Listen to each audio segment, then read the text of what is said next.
Assalamualaikum warahmatullahi wabarakatuh.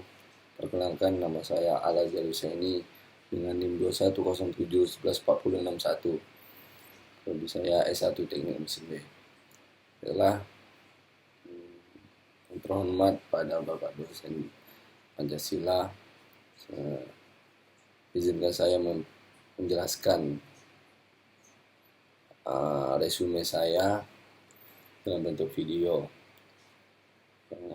yang berjudul Terorisme sebagai Ancaman Keutuhan Bangsa.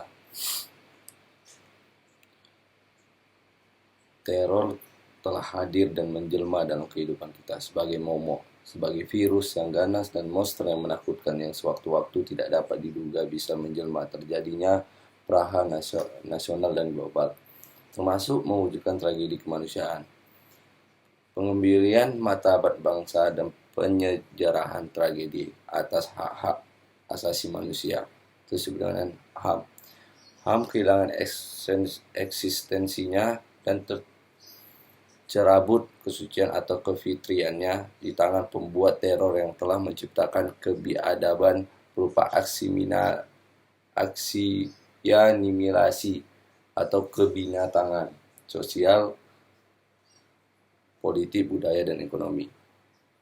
Jadi kasus terorisme di Indonesia ini sudah tercatat muncul pertama kali pada tahun 1981. Sejak saat itu sampai kini, hampir setiap tahunnya terjadi aksi teror di berbagai wilayah di Indonesia, terutama saat malam Natal dan Tahun Baru. Berikut saya di sini akan menjelaskan pengertian dari terorisme, faktor penyebabnya, jenis-jenis atau bentuk-bentuknya, dan jerat hukum, serta contoh-contoh kasus yang ada di Indonesia. Oke, baiklah kita masuk ke pengertian terorisme. Di dalam KBBI, terorisme didefinisikan sebagai penggunaan kekerasan untuk menimbulkan ketakutan dalam usaha mencapai tujuan, atau terutama tujuan politik. Atau secara sederhananya, KBBI memuat pengertian terorisme sebagai tindakan teror. Sedangkan menurut pasal 1 angka 2 Perpu 1 tahun 2002, UU nomor 5 tahun 2018, terorisme adalah perbuatan yang menggunakan kekerasan atau ancaman kekerasan yang menimbulkan suasana teror atau rasa takut secara meluas, yang dapat menimbulkan korban yang bersifat massal dan atau menimbulkan kerusakan atau pancuran terhadap objek vital yang strategis, lingkungan hidup, fasilitas publik, dan fasilitas internasional dengan motif ideologi, politik, dan gangguan keamanan. Secara historisnya, kehadiran terorisme ini diprediksi muncul sejak ribuan tahun lalu, tepatnya di masa Yunani kuno. Di masa Xenophon menggunakan taktik psychological warfare sebagai upaya memperlemah lawannya. Kemudian di akhir abad ke-19, menjelang munculnya Perang Dunia Pertama, terorisme terjadi hampir di sebuah negara. Kehadiran terorisme di abad ke-19 ini diprakarsai oleh penganut paham anarki dari berbagai negara seperti Eropa Barat, Rusia, dan Amerika. Mereka dengan paham anarki meyakini bahwa membunuh orang yang berkuasa atau berpengaruh dengan senjata api dan bom adalah cara paling efektif untuk melakukan revolusi. Selanjutnya ke faktor penyebab. Kemunculan terorisme ini tentu dipicu oleh berbagai hal. Faktanya, kebanyakan orang tahu bahwa perbuatan terorisme merupakan perbuatan yang melanggar hukum. Apabila melakukannya, pelanggar tentu akan dikenai hukuman pidana. Lantas, mengapa terorisme di Indonesia masih aja ada? Tukina dalam terorisme jurnal yang berjudul Tinjauan Kritis Sosial atau Terorisme di Indonesia menerangkan bahwa setidaknya ada 7 hal yang menjadi faktor penyebab terorisme di Indonesia. Ketujuh hal berikut perlu diwaspadai sebagai cara mengatasi terorisme di lingkungan sekitar. Yang pertama, pemahaman agama yang tidak lengkap. Ketidaksempurnaan seseorang dalam memahami ajaran agama merupakan salah satu faktor penyebab terorisme. Ketidaksempurnaan ini mengakibatkan pemahaman akan menjadi syarat akan kepentingan pribadi. Yang kedua, ada kemiskinan. Kemiskinan merupakan alasan untuk membungkus nafsu emosional yang meyakini perjuangan seorang adalah benar dan meyakini nilai terorisme sebagai hal yang benar. Ketiga, pergaulan yang salah. Pada umumnya, terorisme berkembang selayaknya sel hidup, mengandalkan jaringan lain. Dalam konteks ini, untuk berkembang, gerakan ini membutuhkan keterlibatan banyak pihak ataupun anggota. Saat seseorang masuk ke pergaulan yang salah, ia dihadapkan dengan pemahaman berbeda sebagai pembenaran.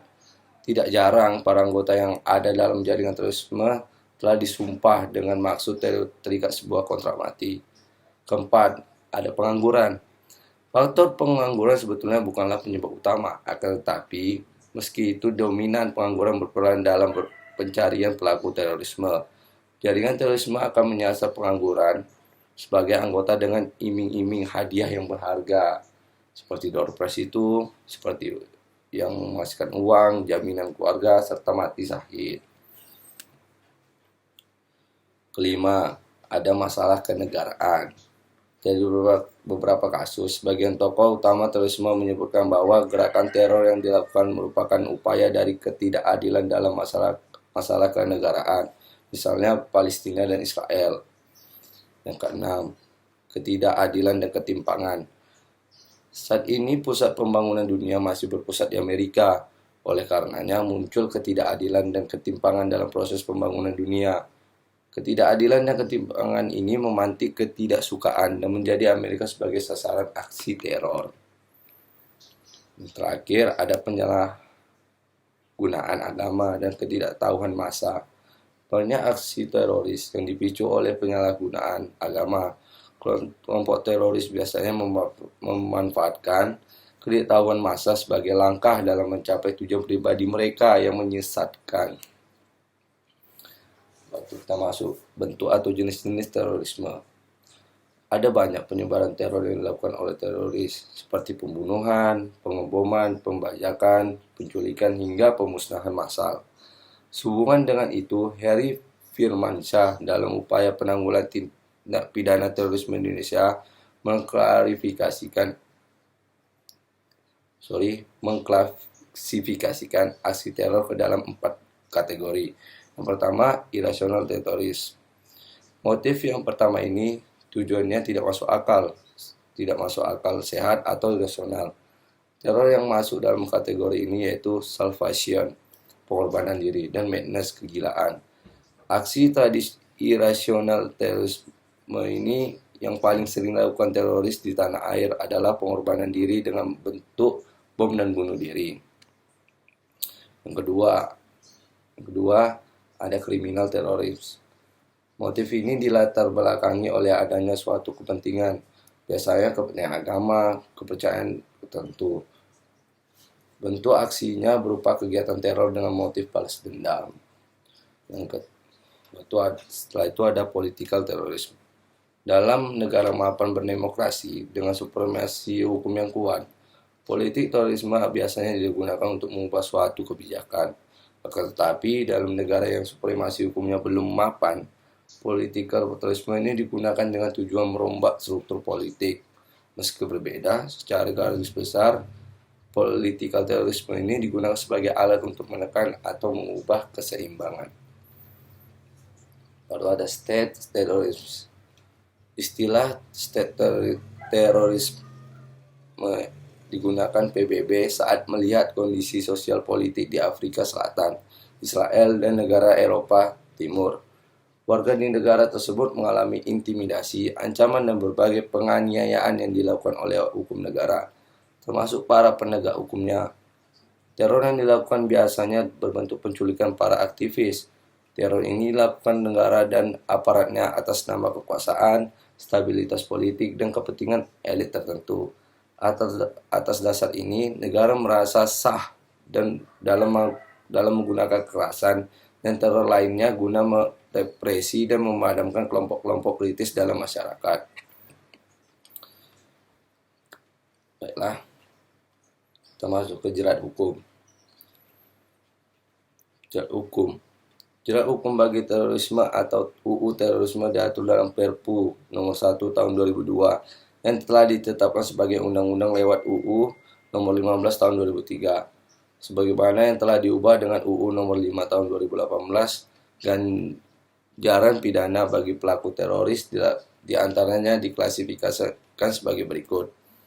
Yang pertama, pasal 6 Perpu Nomor 1 2002 UU Nomor 5 Tahun 2018 menyebutkan bahwa orang yang sengaja menggunakan kekerasan atau ancaman kekerasan yang menimbulkan suasana teror atau rasa takut terhadap secara meluas, menimbulkan korban yang bersifat massal dengan cara merampas kemerdekaan dan atau hilangnya nyawa atau harta benda orang lain tersebut, atau mengakibatkan kerusakan atau kehancuran terhadap objek vital dan strategis, lingkungan hidup atau fasilitas publik atau fasilitas internasional, dipidana penjara paling sedikit 5 tahun dan paling lama 20 tahun penjara seumur hidup ataupun bisa pidana mati.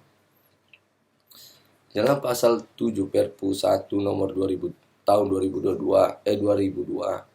menyebutkan bahwa orang yang sengaja menggunakan kekerasan atau ancaman kekerasan dengan maksud untuk menimbulkan suasana teror atau rasa takut seseorang yang secara meluas atau menimbulkan korban bersifat massal dan cara merampas kemerdekaan atau hilangnya nyawa, harta benda orang lain untuk menimbulkan kerusakan atau kehancuran terhadap objek-objek vital yang strategis atau lingkungan hidup atau fasilitas publik atau fasilitas nasional dipidana penjara paling lama seumur hidup.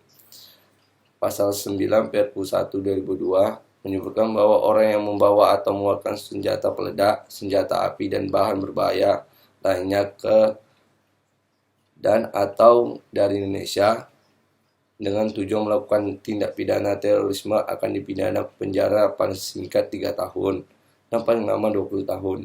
Bisa juga pidana mati atau penjara seumur hidup. Pasal 10 Perpu 1 2002 menyebutkan bahwa orang yang menggunakan senjata kimia, senjata biologis, radiologi, mikroorganisme, radioaktif atau komponennya untuk menimbulkan teror, menimbulkan korban atau merusak fasilitas dipidana penjara paling sedikit 5 tahun dan paling lama 20 tahun penjara seumur hidup ataupun bisa dipidana mati. Teroris tidak dapat bergerak sendiri. Para pelaku ini biasanya memperoleh dukungan, bantuan, ataupun sumbangan dari anggotanya. Dalam undang-undang pendukung gerakan terorisme pun dikenal ancaman pidana. Contoh terorisme, kasus-kasus terorisme di Indonesia. Contoh kasus ini pertama kali muncul di Indonesia pada tahun 1981.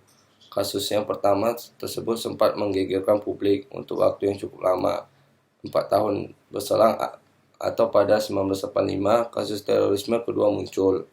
Sempat relatif nihil selama 15 tahun. Kemunculan kasus ketiga pun terjadi pada tahun 2000. Kemudian selepas itu, di tahun 2005 selalu ada aksi terorisme di sejumlah wilayah tanah air. Sempat tenang, tapi aksi teroris kembali muncul pada tahun 2009 hingga saat ini.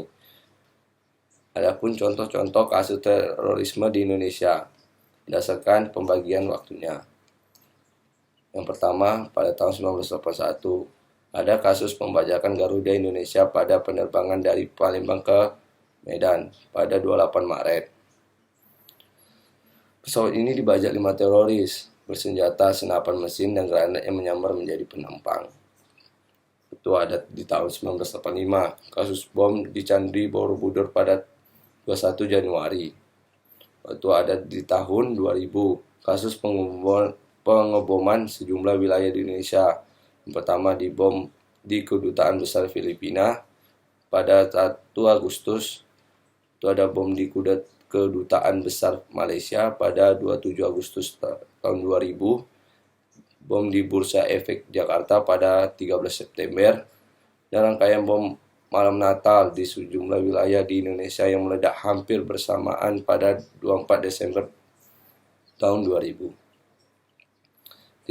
Di tahun 2001, kasus pengeboman sejumlah wilayah Indonesia ada juga, yaitu di bom di Gereja Santa Ana dan Huria Kristen Batak Protestan HKBP di Kalimalang. Itu pada 22 Juli. Itu ada di bom di Plaza Atrium Senen pada 1 Agustus, adanya pengumuman di restoran KFC Makassar pada 12 Oktober, bom di Australia International School pada 6 November. Di tahun 2022, kasus pengumuman sejumlah wilayah Indonesia pun kembali terjadi. Adapun di berbagai daerah, yaitu di bom tahun baru di Bulungan, Jakarta Selatan, dan beberapa gereja di Palu pada 1 Januari. Bom Bali yang menewaskan lebih dari 5.000 korban jiwa pada 12 Oktober. Bom di restoran McD Makassar pada 5 Desember. Dan hingga sampai tahun 2001, 2002, 2022 juga terjadi beberapa kasus terorisme yang terjadi di beberapa daerah di Indonesia. Sekian dari saya, terima kasih. Apabila ada kesalahan kata mohon dimaafkan. Wabillahi taufiq wal hidayah. Wassalamualaikum warahmatullahi wabarakatuh.